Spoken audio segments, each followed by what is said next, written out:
Mis queridos hermanos, estamos ya casi a los finales de este gran folleto, las etapas familiares. Hoy día es la lección 12.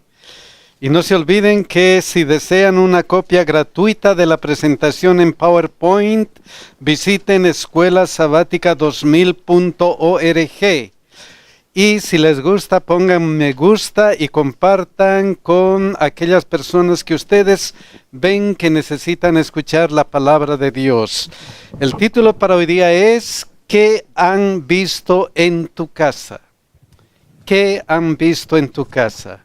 Vamos a estudiar esta lección, mis hermanos, y vamos a orar a nuestro Dios. Señor que estás en los cielos, gracias te damos porque en tu inmenso amor nos traes a tu casa de oración, en día sábado y nos das la oportunidad de abrir tu santa palabra. Gracias, Señor, porque sabemos que tu Espíritu Santo va a iluminarnos y queremos pedirte esa ayuda para comprender esta palabra. Gracias por todo tu amor hacia nosotros, hacia todos tus hijos, porque sabemos que tu bendición va a estar con nosotros. Bendice a nuestros hijos, cuídales y quédate con todos nosotros. En nombre de Jesús, amén. Versículo de memoria, 1 Pedro 2:9. Miren lo que dice. Mas vosotros sois linaje escogido, real sacerdocio, nación santa, pueblo adquirido por Dios. No son cualquier cosa, no somos cualquier cosa. Somos algo especial, hijos del Creador de los cielos y la tierra. Hijos de aquel que con una palabra puede hacer cualquier cosa que nosotros podemos imaginarnos. Hijos de aquel que hizo los cielos y la tierra. Mas vosotros sois que linaje escogido, real sacerdocio, nación santa, pueblo adquirido por Dios, con un propósito especial, para que anunciéis las virtudes de aquel que os llamó de las tinieblas a su luz admirable. Y mis hermanos, la pregunta es, ¿qué han visto en tu casa? ¿Han visto a aquel que les ha salvado, a aquel Señor Jesucristo que ha salvado a ti y a tu casa? Y esa pregunta especial está en Isaías 39:4. Dijo entonces, ¿qué han visto en tu casa? Podemos decir, todo lo que hay en mi casa han visto. Todo lo que hay en mi casa han visto. ¿Quiénes? Las visitas. En este caso eran visitas de Babilonia. Eran visitas de Babilonia que vinieron a una cosa especial. Miren lo que dice aquí, Isaías 39:2. Y se regocijó con ellos Ezequías. Vinieron a gozarse de algo especial. Vinieron con alegría, vinieron con gratitud, vinieron por algo especial que pasó en la vida de Ezequías. ¿Qué es lo que pasó en la vida de Ezequías? Ezequías tenía solamente pocos años de vida. Dios le había dicho que iba a morir. Y él fue y pidió a Dios que lo sanara. Y Dios lo sanó. Es más, hizo un milagro extraordinario con él. Efectivamente, miren lo que dice Isaías 39:1. Miren lo que dice. En aquel tiempo Merodach Baladán, hijo de Baladán, rey de Babilonia, envió cartas y presentes a Ezequías,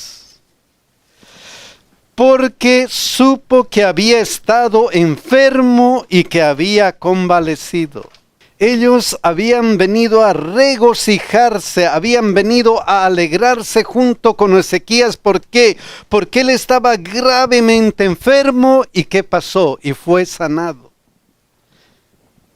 Y cuando ellos vinieron a visitarle, cuando ellos vinieron a gozarse con este Ezequías que había recibido ese milagro de Dios. Entonces, ¿qué les mostró Ezequías? Todo lo que hay en mi casa han visto. ¿Y qué es ese todo? ¿Qué es ese todo? ¿Qué fue ese todo? Miren lo que dice aquí. Y le mostró la casa de su tesoro, plata y oro, especias, ungüentos preciosos, toda su casa de armas y todo lo que se hallaba en su tesoro. No hubo cosa en su casa y en todos sus dominios que Ezequías no les mostrase. Les mostró todo. Por eso en esta parte del versículo dice, y ninguna cosa hay en mis tesoros que no les haya mostrado. ¿Qué es lo que faltaba de Ezequías? ¿Qué es lo que le faltaba? Miren lo que dice 2 Crónicas 32, 24 al 25. En aquel tiempo Ezequías se enfermó de muerte. Y oró a Jehová, él oró a Dios, él oró a su Dios. ¿Y qué pasó? ¿Quién le respondió y le dio una señal? Tuvo el privilegio de ser sanado en ese instante. ¿Y qué pasó con él?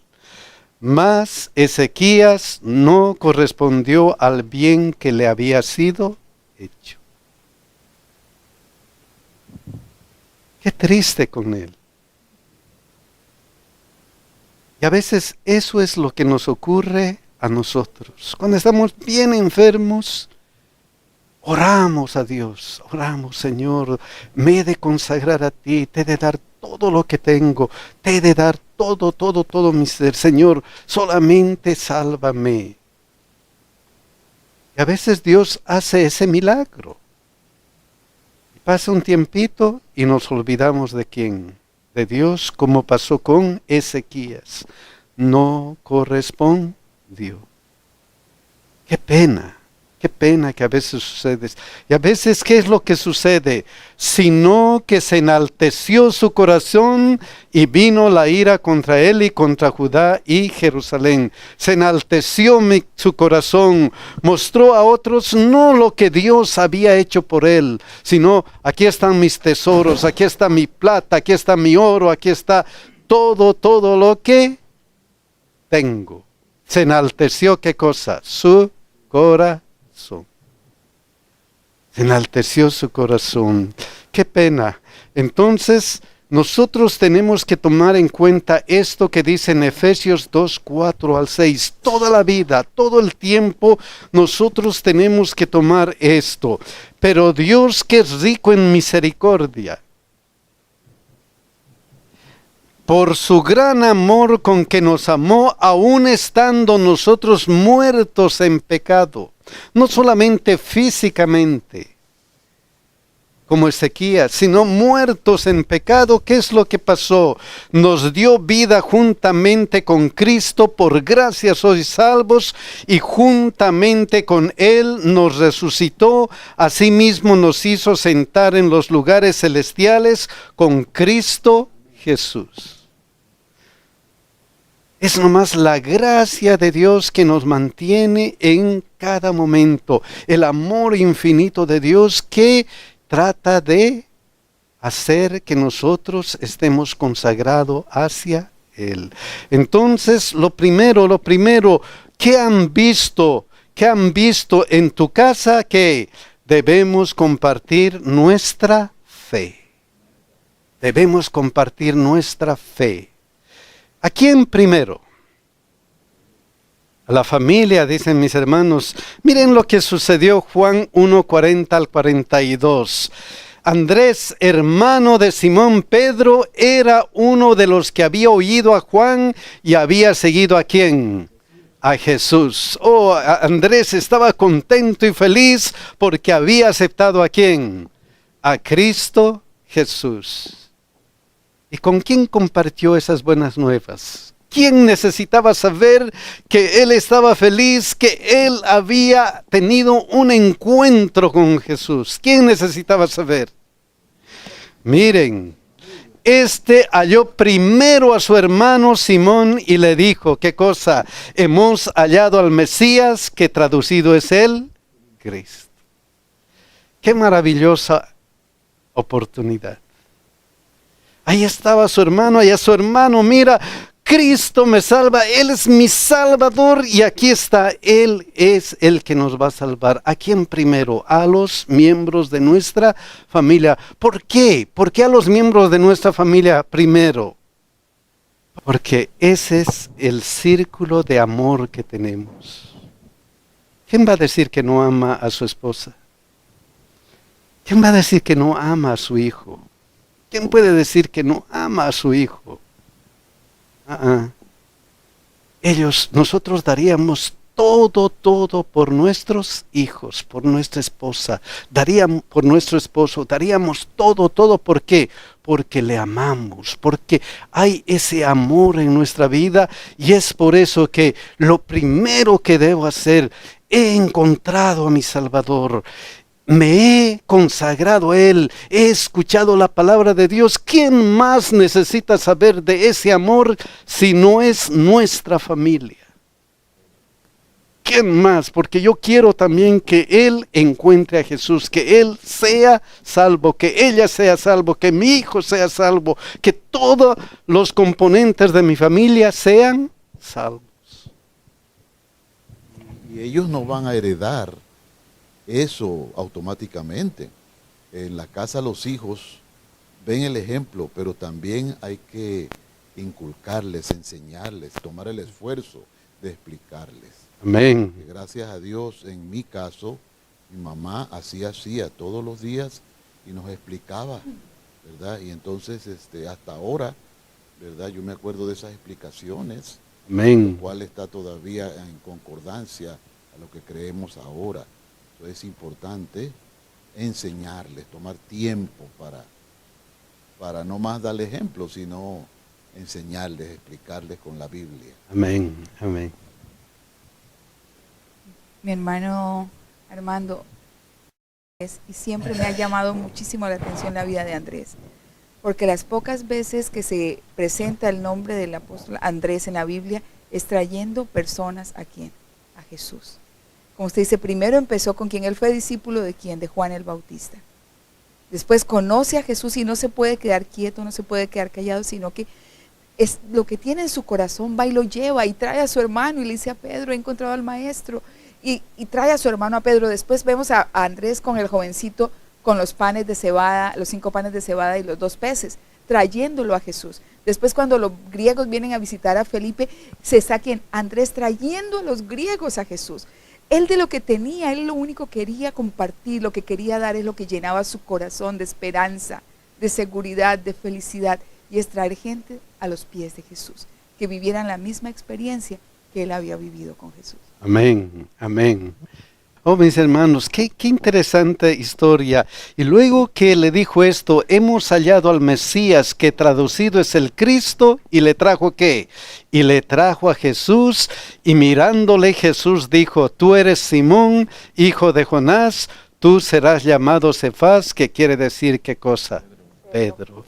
Y sabemos luego la historia de Pedro, cómo él fue creciendo en la vida cristiana. Pero vamos a ver una historia interesante, Ruth 1:13. Ruth 1:13. Una historia también de familia. Y miren lo que sucedió aquí. Aquí, ¿cómo estaba Noemí?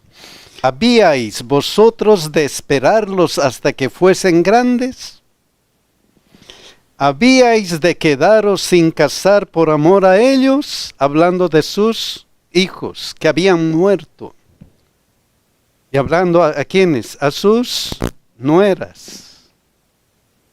Y les está diciendo, váyanse. Yo no puedo darles nada. Vayan a buscar algo mejor.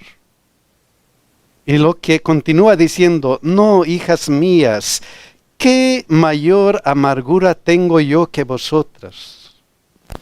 Pues la mano de Jehová ha salido contra mí.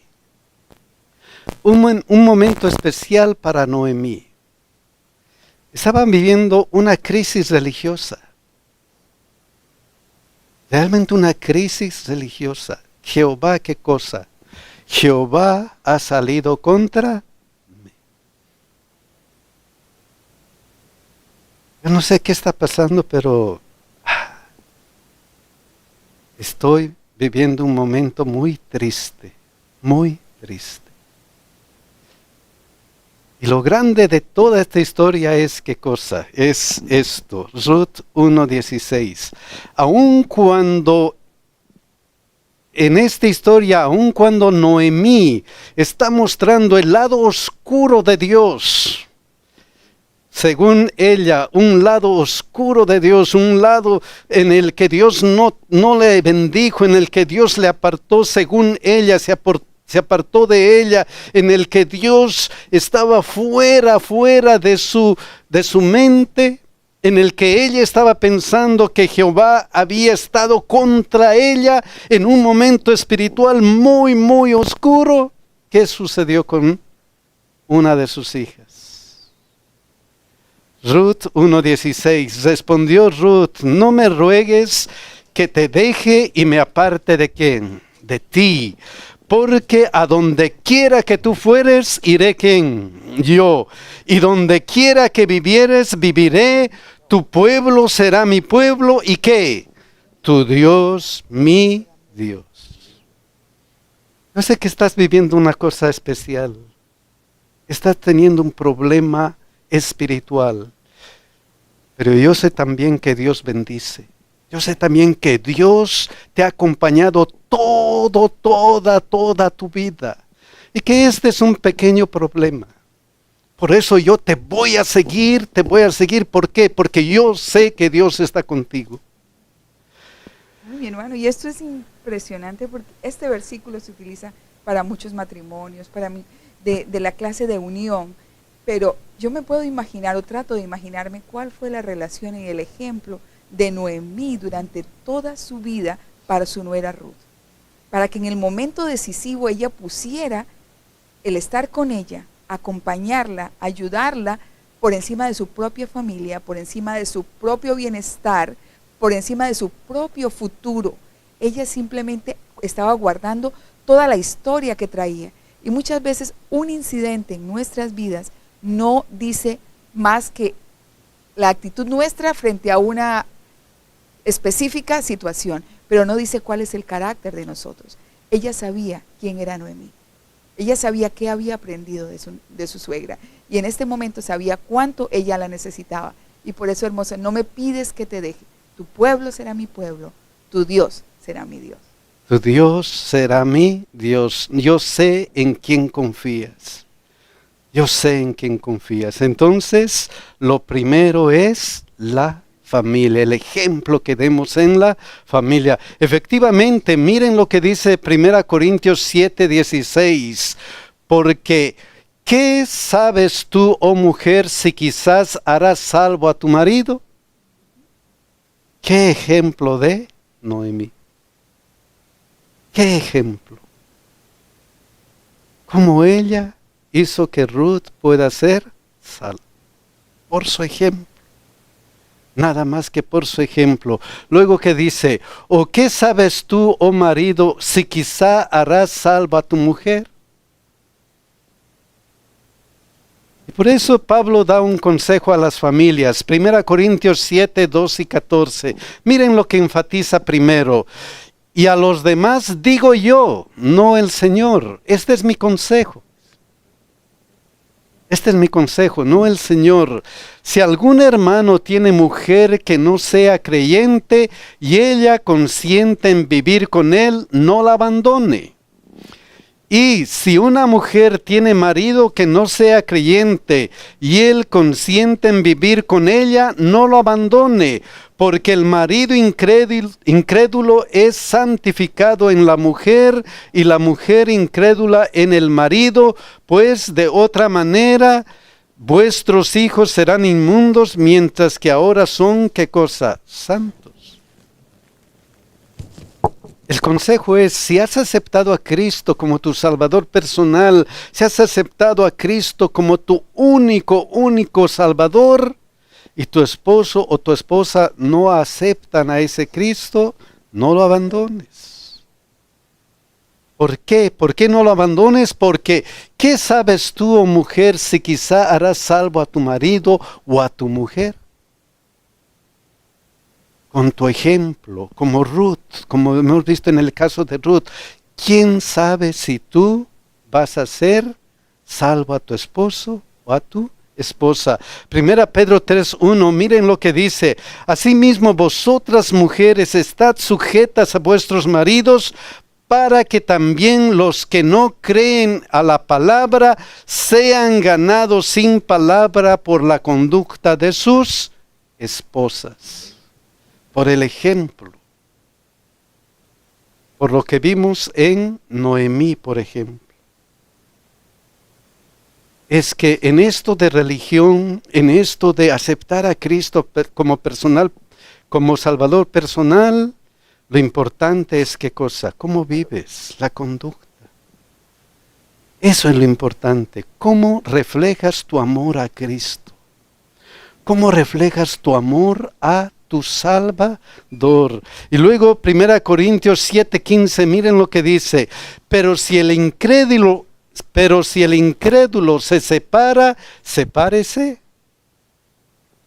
Pues no está el hermano o la hermana sujeta a servidumbre en semejante caso, sino que a paz nos llamó ¿quién? Dios. Lo único que Dios quiere que suceda en las familias, ¿qué es? Paz. A paz les llamó ¿quién? Dios. A paz. Vivan como por ejemplo. Entonces, hay que vivir con la paz que triunfa, con la paz que Dios nos ha dado, siendo ejemplos para quienes, para todos. Para todos. Por eso, Efesios 5:1 y 2 dice: sed pues imitadores de Dios como hijos, ¿qué cosa? Amados. Sed imitadores de Dios. Aquí dice: sean ganados sin palabra por la conducta de sus esposas o esposos. Imiten a Dios. Tengan esa conducta de ¿quién? De Dios. Tengan el sentir que Dios les ha dado a ustedes. Ese sentir que Jesús sintió aquí en la tierra. Y luego ¿qué? Y andad en amor, como también Cristo nos amó y se entregó a sí mismo por nosotros, ofrenda y sacrificio a Dios en olor, ¿de qué calidad? Fragante. En olor fragante. Entonces la idea es ¿qué cosa? ¿Te has aceptado a Cristo como su Salvador personal? Seas imitador ¿de quién? De Cristo. ¿Quién es el ejemplo máximo? Cristo. Pero aquí también nos dice qué cosa, sin palabra por la conducta de sus esposos. Nosotros también tenemos que tener qué cosa, el sentir de Jesucristo. Cristo es nuestro ejemplo. Pero miren lo que dice Pablo, 1 Corintios 4:16, por tanto os ruego que me imitéis. ¿Cómo es eso?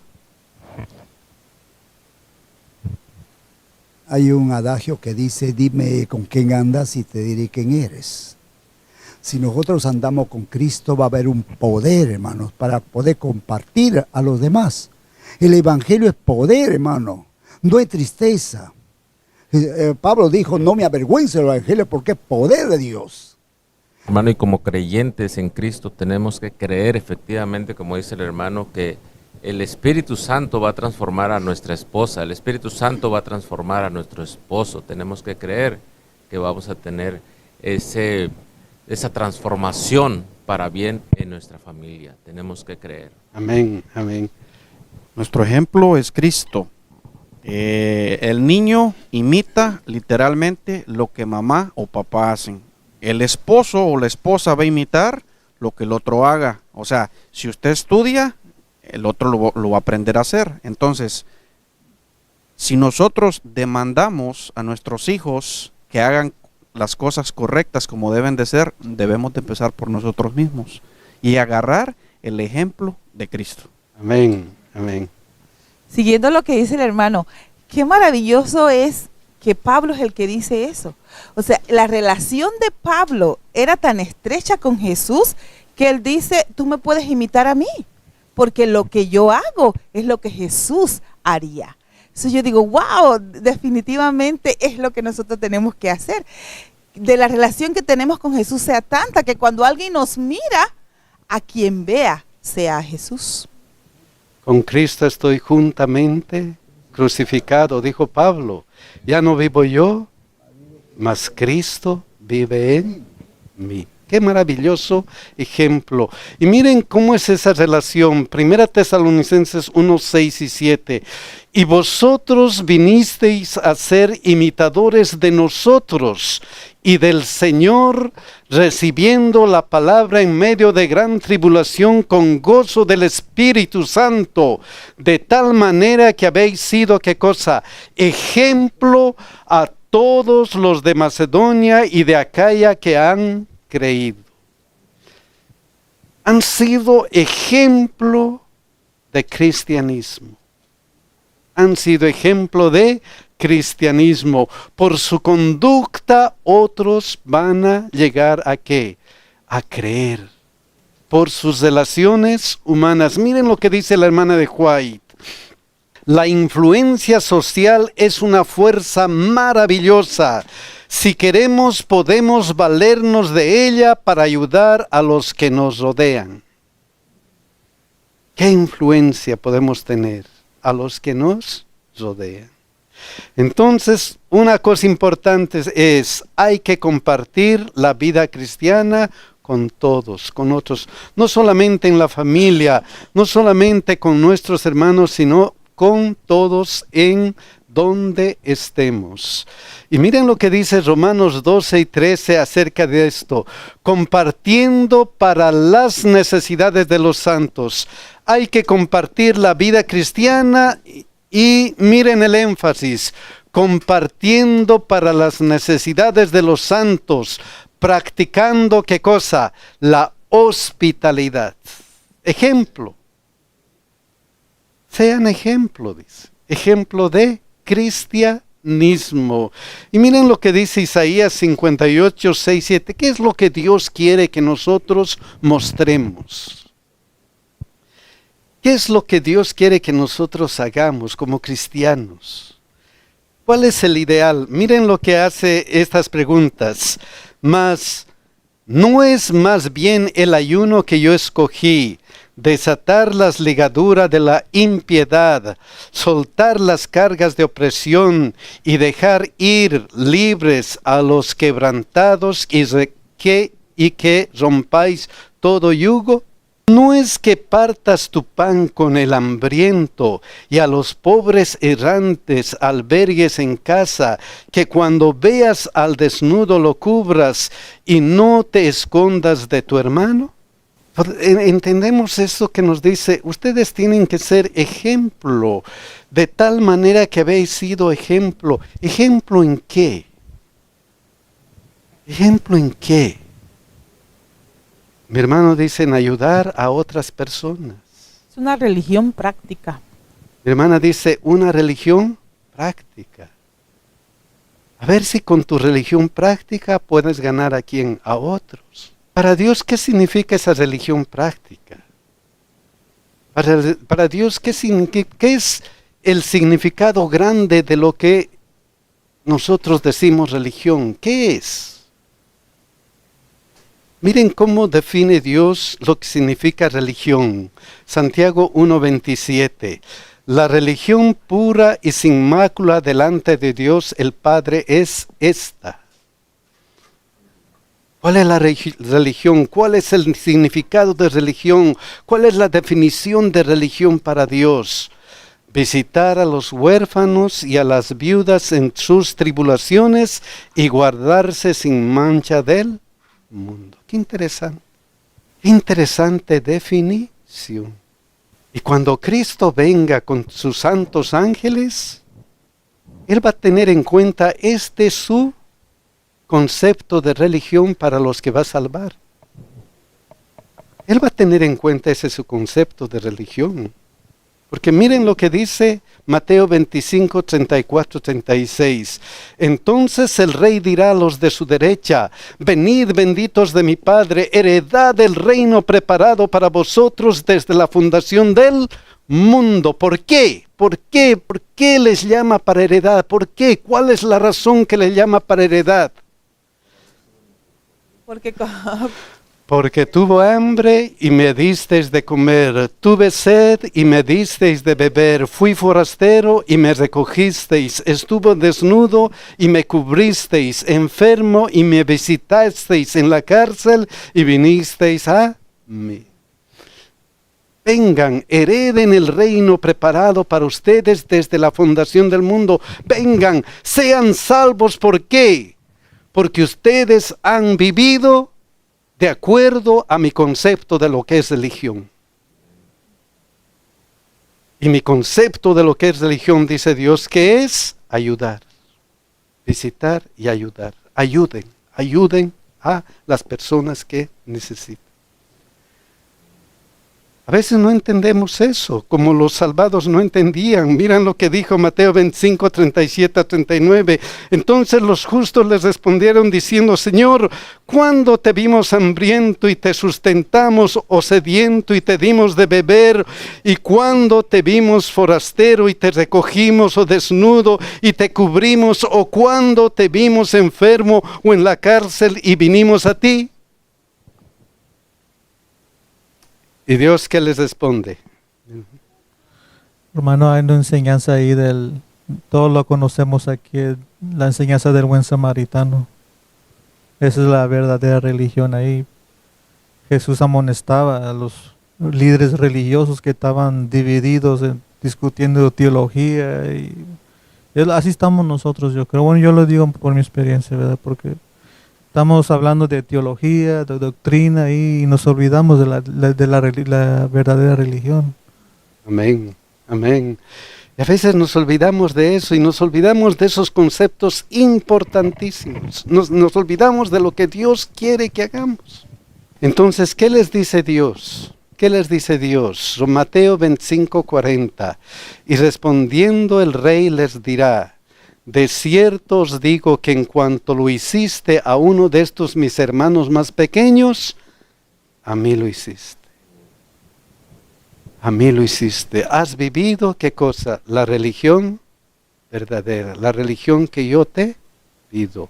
Ayuda y ayuda a los demás.